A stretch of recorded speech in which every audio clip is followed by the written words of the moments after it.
Second year class. आज हम पढ़ेंगे डिसऑर्डर्स ऑफ यूरिनरी ट्रैक्ट। बच्चे इस लेक्चर को हम दो पार्ट्स में डिवाइड करेंगे क्योंकि ये काफ़ी बड़ा टॉपिक है। ठीक है, इसमें आगे मेथड्स भी आ जाते हैं इलाज के। ओके, सो कहता है variety of disorders can affect the structure and function of the kidneys and urinary tract. देखें, किडनीज़ तो गुर्दे समझ आ गई। ये जो यूरिनरी ट्रैक होता है ना, ये वो सारा रास्ता होता है जिसमें से यूरिन पास होता है, जिसमें आपके पास यूरेटर आ जाते हैं, ब्लैडर आ जाता है और फिर आ जाता है यूरेथ्रा। तो उसको बहुत सारी डिसऑर्डर्स यानी बीमारियां हो सकती हैं। तो टॉपिक का नाम भी क्या है, डिसऑर्डर्स ही है यानी बीमारियां ही हैं। सो पहली बीमारी के ऊपर मूव करते हैं जिसका नाम है यूरिनरी ट्रैक्ट इन्फेक्शंस। जी तो बेटा यहाँ पे ये देखें, यूरिनरी ट्रैक्ट का जो इन्फेक्शन है ना, ये ज़ाहिर है इन्फेक्शन है, तो यहाँ पर कोई ना कोई बैक्टीरिया आकर ये बीमारी कॉज करेगा। यूरिनरी ट्रैक्ट क्या होता है, वो रास्ता जहाँ से यूरिन पास होना है। और सबसे कॉमनली जो बैक्टीरिया होता है ना, वो ई कोलाई होता है, जिसका फुल नेम इशर्चिया कोलाई है। तो बच्चे ये जो बैक्टीरिया होता है ये कहाँ से बॉडी के अंदर एंटर करता है, ये मोस्ट कॉमनली जो यूरेथ्रा है ना, जो फाइनल ट्यूब होती है जहाँ से यूरिन बाहर जाता है, वहाँ से बैक्टीरिया एंटर करता है। उसके बाद ये यूरिनरी ट्रैक्ट को इन्फेक्ट कर सकता है, जिसमें ब्लैडर आ जाता है, यूरिनरी ब्लैडर। ठीक है, इसके अलावा यूरेटर्स आ सकते हैं या किडनी खुद भी आ सकती हैं, यानी ये बैक्टीरिया उन किडनीज़ को भी जाके अफेक्ट कर सकती हैं। जी तो बेटा अब सिम्टम्स देखते हैं, यानी अगर किसी को यूरिनरी ट्रैक्ट इन्फेक्शन हो गया बैक्टीरिया का, तो उसको क्या क्या सिम्टम्स शो करेगा वो।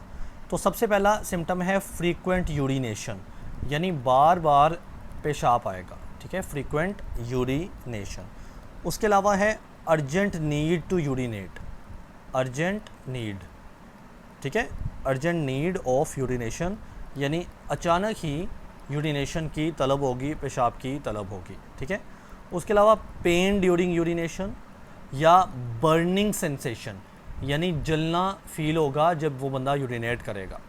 उसके बाद जो यूरिन आएगा वो क्लाउडी होगा, यानी गाढ़ा सा, जैसे क्लाउडी सा होता है ना, सो क्लाउडी यूरिन होगा। उसके अलावा उसकी स्मेल बड़ी ख़राब होगी, तो हम इसको क्या बोलते हैं, फाउल स्मेलिंग यूरिन।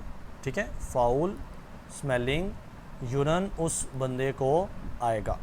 जी तो बेटा साथ ही एब्डोमिनल पेन हो सकती है, एब्डोमिनल पेन यानी पेट में दर्द हो सकता है।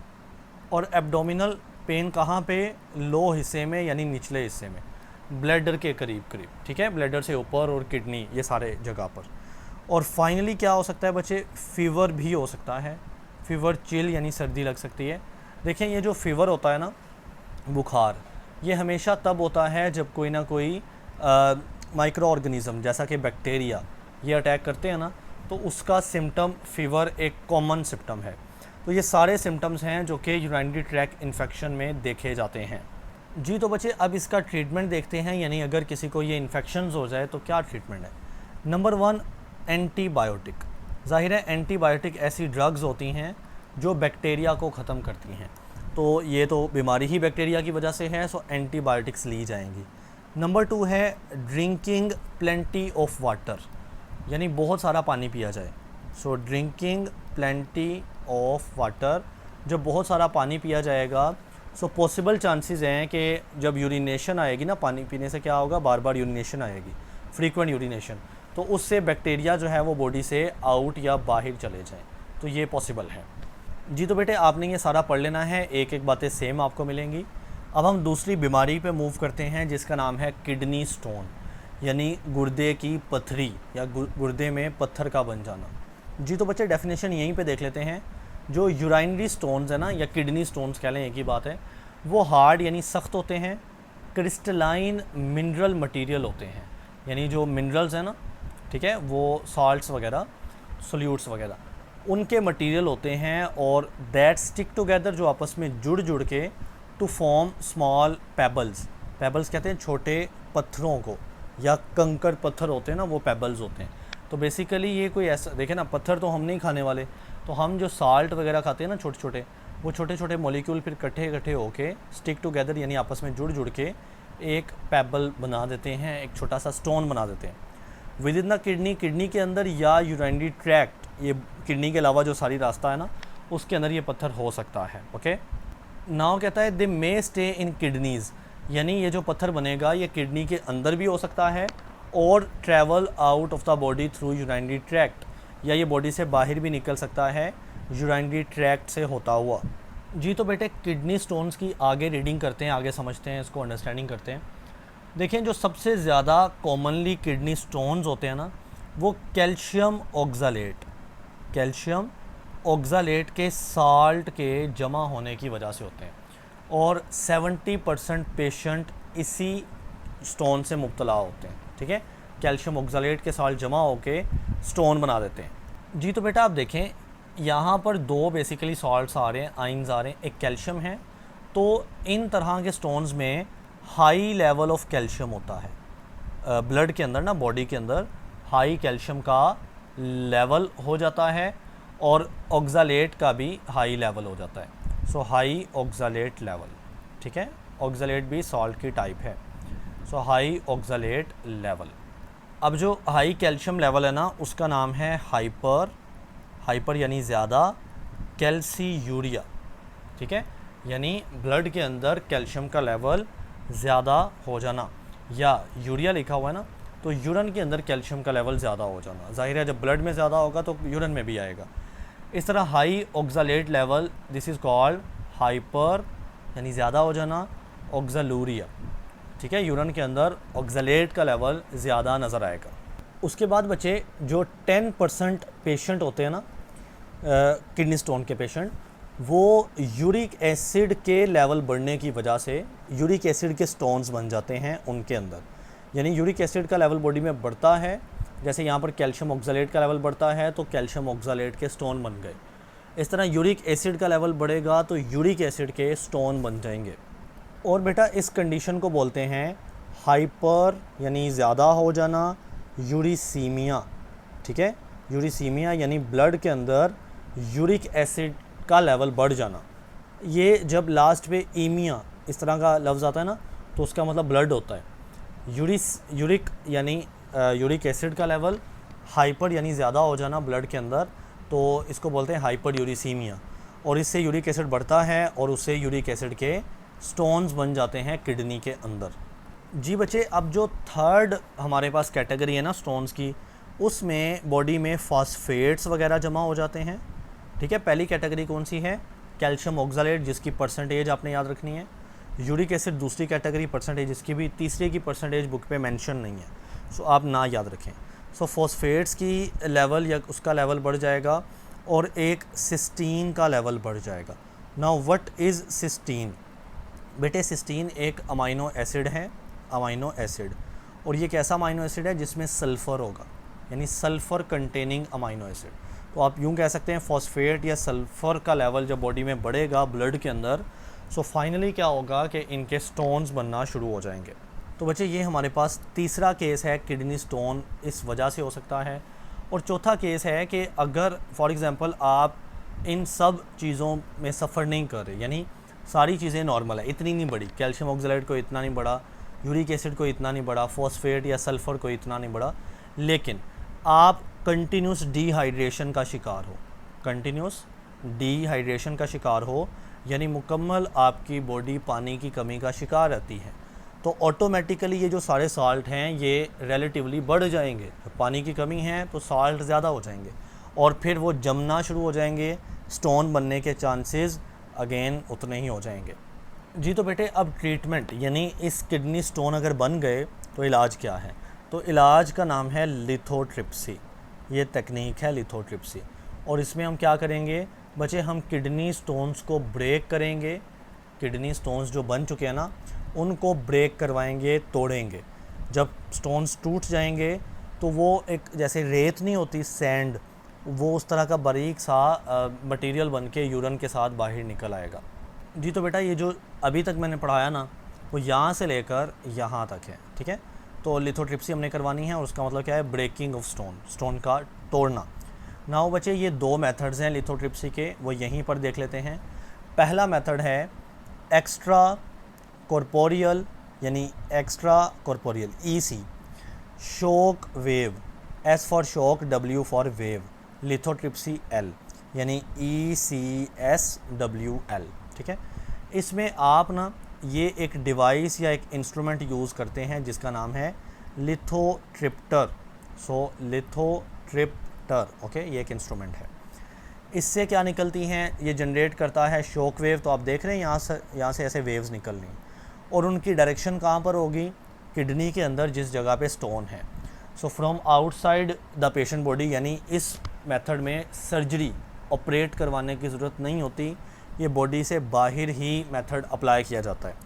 So these shock waves break the stone into small pieces. तो बेटे क्या होगा, ये देखें यहाँ पर स्टोन है और यहाँ पर आप अगर इस वीडियो को जूम करें या वैसे आपको नज़र आ रहा है, बुक पे भी देख सकते हैं, छोटे छोटे स्टोन के पीसीज बन चुके हैं, स्मॉलर पीसीज। और most of these pieces then pass out through urine. तो बेटे वो यूरन से बाहर निकल जाते हैं। जी तो बच्चे, दूसरा जो मेथड है ना लिथोट्रिप्सी का, वो है पर, देखें इसका नाम है PNL।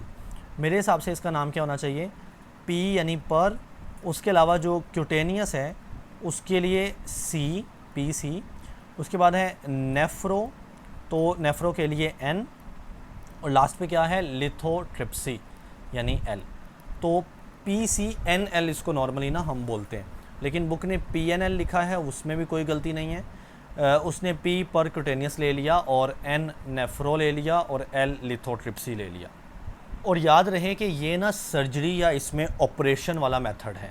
तो सवाल पैदा होता है कि फिर हम ये वाला क्यों करवाएं, यानी ऑपरेट कौन चाहता है कि करवाए, तो यही वाला क्यों नहीं करवाते, क्योंकि बच्चे ये जो मेथड है ना ये लार्जर स्टोन्स हैं, यानी अगर बड़े स्टोन इस वेव्स की मदद से नहीं ना ख़त्म हो सकते तो फिर उसके लिए सर्जिकल मेथड जो कि PNL है या PCNL है, परक्यूटेनियस वाला, वो ज़रूरी हो जाता है, ठीक है। तो याद रखिएगा ये बड़े स्टोन्स का मेथड है। जी तो सबसे पहले देखें, ये हमारी स्किन है ना, ये कौन सी स्किन है, पीछे वाली, बैक बोन, बैक साइड वाली ना, क्योंकि किडनी वहाँ से ज़्यादा करीब होती है ना, किडनी बैक पे होती है। तो उस स्किन को पंक्चर किया जाता है, या उसको कहते हैं ना चीरा देना, यानी काटना। सो कहता है कि in this technique a tube is inserted from the patient back into the kidney. देखें ये एक ट्यूब जा रही है जो कि पेशेंट की बैक से डाली जाती है और किडनी के अंदर हम वो ट्यूब डालते हैं। A small camera called nephroscope, यहाँ पर आप देख सकते हैं ये नेफ्रोस्कोप है जो कि एक छोटा सा कैमरा होता है। Is inserted through the tube, ये ट्यूब के साथ उसके अंदर क्या है, इंसर्टेड है इस ट्यूब के अंदर, ठीक है। और कैमरा क्या देखेगा, टू विजुअलाइज द स्टोन, और वो देखेगा कि स्टोन की एक्चुअली लोकेशन क्या है। एंड देन क्या करना है, ultrasound equipment is then inserted to break the stone. अब हमने इसके अंदर अल्ट्रासाउंड का सामान डालना है। अल्ट्रासाउंड आपने अपनी मैट्रिक की फ़िज़िक्स में भी पढ़ा है ना, कि वो इस तरह से तोड़ सकती हैं स्टोन्स को, ठीक है, ultrasounds. So the stone pieces can be grasped with special equipment, और फिर ख़ास आप डिवाइसेस को यूज़ करके इन पीसीज को इकट्ठा करेंगे, ग्रेस्प करेंगे, and pulled out of the kidney, और उसको किडनी से फिर बाहर निकाल देंगे। जी तो बेटे, अब हमारे पास है किडनी फेलियर, ये तीसरी बीमारी आज मैं आपको पढ़ा रहा हूँ। देखिए इसका इलाज मैं अगले पार्ट के लिए रख लेता हूँ और बीमारी हम यहाँ तक समझेंगे, ठीक है। सो सबसे पहले देखते हैं किडनी फेलियर होता क्या है। नाम से ज़ाहिर है कि जब हमारी किडनीज़ फेल हो जाएं, किडनीज़ फेल होने से क्या मुराद है कि अगर वो अपना काम करना छोड़ दें, अगर वो अपना काम करना छोड़ दें तो हम इसको बोलते हैं किडनी फेल हो चुकी है।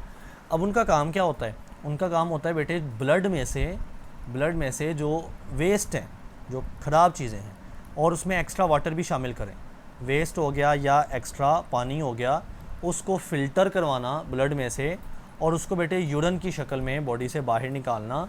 This is the job of kidneys, ठीक है। सो किडनी, या इसको रीनल फेलियर भी बोलते हैं, ये टर्म जो होती है रीनल, ये किडनी के लिए होती है। इज़ अ कंडीशन, ये ऐसी कंडीशन होती है in which the kidneys lose their ability, kidney का जो काम है, उसकी जो एबिलिटी है वो ख़त्म हो जाती है। और एबिलिटी क्या है, to filter wastage from blood में से इन वेस्ट मटेरियल को फ़िल्टर करना, and regulate fluid and salt balance in the body. इससे बॉडी का जो फ्लूइड या साल्ट बैलेंस है वो मेंटेन रखा जाता है किडनी के ज़रिए। अब बच्चे देखें, ये जो किडनी फेलियर है ना, यानी किडनी का काम करना छोड़ना, इसकी दो टाइप्स होती हैं। एक का नाम होता है क्रोनिक किडनी फेलियर।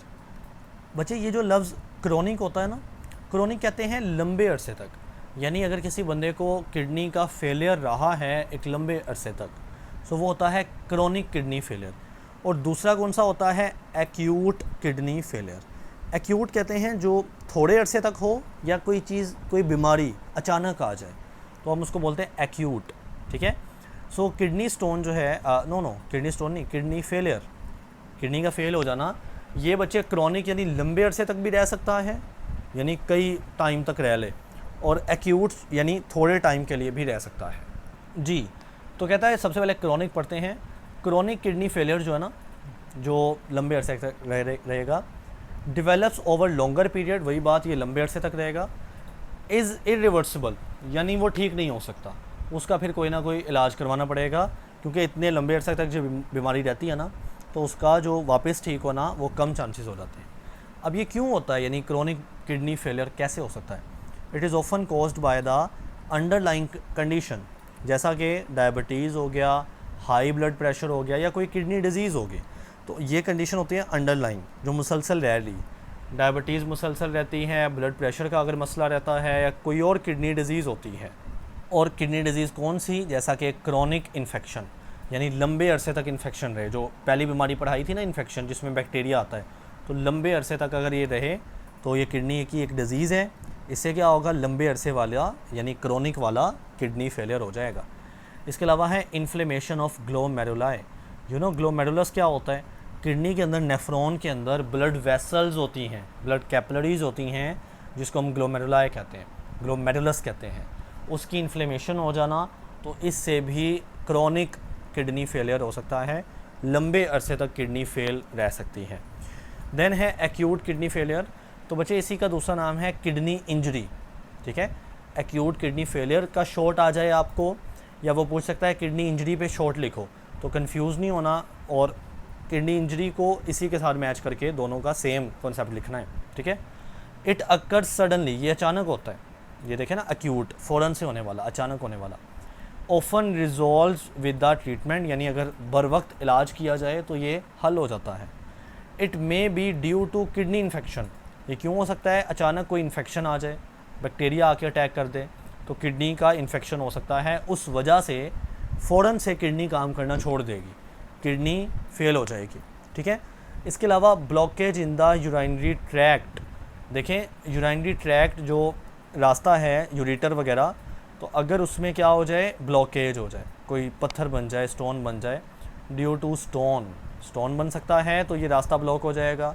इसके अलावा ब्लैडर कैंसर हो सकता है, जो आगे यूराइनरी ब्लैडर आएगा उसका क्या हो सकता है, कैंसर हो सकता है, तो उसका कैंसर होगा तो भी ये रास्ता डिस्टर्ब होगा। उसके अलावा है एनलार्ज्ड प्रोस्टेट। बच्चे प्रोस्टेट क्या होता है, देखिए बात सुनिएगा, ये जो ब्लैडर है ना, उसके बाद आता है यूरेथ्रा ट्यूब। इस यूरेथ्रा के इर्द गिर्द एक ग्लैंड होता है मेल के अंदर, उस ग्लैंड का नाम होता है प्रोस्टेट ग्लैंड। अगर ये ग्लैंड बच्चे बड़ा हो जाए ना, जैसा कि यहाँ पे लिखा है एनलार्ज, तो फिर ये यूरेथ्रा का रास्ता तंग हो जाता है या बंद हो जाता है, क्योंकि जब ये ग्लैंड बड़ा होगा तो ये दीवारों को ना ऐसे कंप्रेस करेगा। किसकी दीवारों को, इस यूरेथ्रा की दीवारों को। तो यूरेथ्रा की दीवारें कंप्रेस हो जाएंगी ना, तो यूरिन के लिए रास्ता कम पड़ जाएगा, गुजरने में मसला होगा। सो अगर ये कंडीशंस होती हैं ना, यानी कोई इन्फेक्शन हो जाता है, या यूरिनरी ट्रैक्ट में किसी भी वजह से ब्लॉकेज आ जाती है, ब्लॉक हो जाता है, और ब्लॉकेज इन वजह से आती है, स्टोन की वजह से, ब्लैडर का कैंसर हो सकता है, या एनलार्ज हो सकता है प्रोस्टेट ग्लैंड, जो कि मर्दों के अंदर होता है। ठीक है। या कुछ मेडिसन्स, जैसा कि एनसेड दवाइयाँ हैं, बेसिकली उसकी एक क्लास है। सो उस वजह से भी ये अचानक वाला यानी एक्यूट वाला किडनी फेलियर हो सकता है। या बच्चे ब्लड क्लॉट बन सकते हैं रीनल आर्टरी और आर्टरियोल में। आपको याद है रीनल आर्टरी क्या थी, किडनी के अंदर जो ब्लड लेकर आती है ना आर्टरी, उसी का नाम था रीनल आर्टरी। तो उसके अंदर भी क्या ब्लड की क्लॉटिंग हो सकती है, खून जम सकता है। सो जिससे क्या होगा, अचानक से किडनी फेल हो जाएगी, जिसको हम एक्यूट किडनी फेलियर कहते हैं। तो बच्चे ये याद रखना है कि एक्यूट किडनी फेलियर क्यों क्यों हो सकता है। ये सारा मैंने पढ़ाया, अब याद करना आपका काम है। बहरहाल यहाँ पर हमारा पार्ट 1 एंड होता है इस लेक्चर का।